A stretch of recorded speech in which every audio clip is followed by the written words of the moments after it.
நம்ம போகிற மூவி வந்து பெருசு 2025 ஆன ஒரு டார்க் காமெடி மூவி. இந்த படத்தில் ஃபுல் பார்த்துட்டு நம்ம சேனலில் இன்னும் சப்ஸ்கிரைப் பண்ணால் சப்ஸ்கிரைப் பண்ணுங்கள்.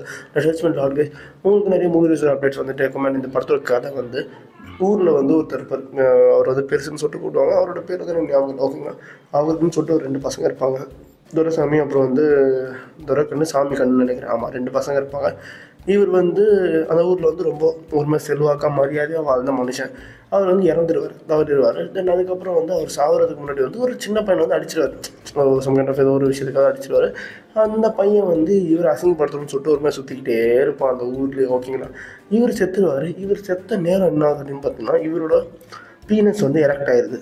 கிட்டத்தட்ட வந்து இவருக்கு வந்து மூடாதுன்னு வாங்கல, அது ஆயிடுது. ஆணி முடிச்சதுக்கப்புறம் அது வந்து எப்படி சொல்கிறதுனா ஆண் உறுப்பு வந்து இறங்காமல் நிற்குது.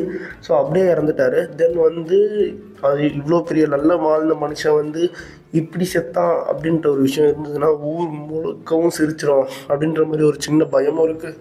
அதே மாதிரி வந்து ஐயோ செத்ததை வெளியே கூட சொல்ல முடியாத அளவுக்கு இவ்வளோ கஷ்டமாக இருக்குது அப்படின்னு சொல்லிட்டு ஒரு 2 பாயிண்ட்லேயும் வந்து இந்த படத்தை வந்து பேலன்ஸ் பண்ணியிருப்பாங்க. ஒரு காமெடி சைடும் சரி, ஒரு எமோஷனல் சைடும் சரி, 2 சைடுமே பேலன்ஸ் பண்ணியிருப்பாங்க. தென் அவர் வந்து அதுக்கப்புறம் வந்து ஒரு வழியாக சொந்தக்காரங்களாம் கூப்பிட்டு இவரை வந்து இந்த காரியம்லாம் பண்ணி அமிச்சாங்களா இல்லையா, கடைசியில் என்ன ஆச்சு அப்படின்றத இந்த படத்தோட கதை. இந்த படத்தில் வந்து ப்ளஸ் பாயிண்ட்டே வந்து ஒரு டிஃப்ரெண்ட் கைண்ட் ஆஃப் அப்ரோச் இந்த ஸ்டோரி ஓகேங்களா. நான் வந்து தமிழ் சினிமாவில் பார்த்ததில் இது வந்து ஒரு மாதிரி டிஃப்ரெண்ட் அப்ரோச்சு. உண்மையாகவே படத்தை வந்து ஒரு என்டர்டெய்னராக வந்து கொண்டு போயிருப்பாங்க. அண்டு இந்த படத்தோட மைனஸ் அப்படின்னு நான் நினைக்கிற விஷயங்கள் என்ன அப்படின்னு பார்த்தீங்கன்னா, காமெடியும் எமோஷனலும் வந்து ரொம்ப செட்டிலாக இருக்குது. ஒரு மாதிரி ஒரு இந்த மாதிரி அந்த லைனே இல்லை, இப்படியே போகுது. மேபி காமெடி இன்னும் கொஞ்சம் அதிகப்படுத்தியிருந்தா படம் இன்னும் கொஞ்சம் நல்லா போயிருக்குமா அப்படின்னு சொல்லிட்டு எனக்கு தோணுது. நான் போன இடத்துல வந்து தேட்டரில் எல்லாமே அமைதியாக இருந்தாங்க. 2-3 காமெடிக்கு தான் ஒரு மாதிரி சவுண்டே வந்துச்சு. மீது எல்லாமே ஒரு மாதிரி செட்டிலாக போச்சு. ஆனால் எனக்கு அது தெரியுது அது காமெடி தான் சொல்லிட்டு ஓகேங்களா. இன்னும் கொஞ்சம் ஏன்னா வந்து படம் வந்து ஏன்னு சொல்லிட்டு சொல்லியாச்சு. ஸோ இன்னும் கொஞ்சம் காமெடிஸை வந்து ஆட் பண்ணி இன்னும் கொஞ்சம் டைலாக்ஸை வந்து எலிவேட் பண்ணியிருந்தால் இன்னுமே படம் நல்லா இருந்திருக்குமோன்னு சொல்லிட்டு ஒரு எண்ணம் எனக்கு. மற்றபடி சென்டிமெண்ட்லாம் ஒன்றும் பிரச்சனை இல்லை. அங்கங்கன்னு சொல்லிட்டு சும்மா ஒரு 2-3 சென்டிமெண்ட் வச்சுட்டு தென் எண்டில் ஒரு நல்ல சென்டிமெண்ட்டோடு தான் இந்த படத்தையே முடிப்பாங்க.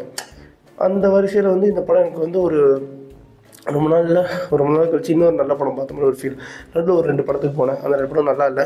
திரும்பி வந்து தமிழ் படத்தை நம்பி இறங்கலாமான்னு சொல்லிட்டு பெருசுக்கு போனேன். பெருசு வந்து ஒன்றும் கைவிடல, கரெக்டாக இருந்தது. ஒரு மாதிரி காப்பாற்றி விட்டுருச்சு தான் நான் சொல்லுவேன் என் மைண்ட் செட்டை ஓகேங்களா. அண்டு இது வந்து ஒரு அபவ் ஆவரேஜ் மூவி. அதனாலே இந்த படத்துக்கு நான் ஒரு 3.5 தருவேன். அண்ட் இதே மாதிரி மூவி பார்க்கணும்னா நம்ம சேனலில் சப்ஸ்கிரைப் பண்ணுறது நம்ம மிஸ்டர் நோபடி சந்திக்கிறேன். Bye, have a great day guys.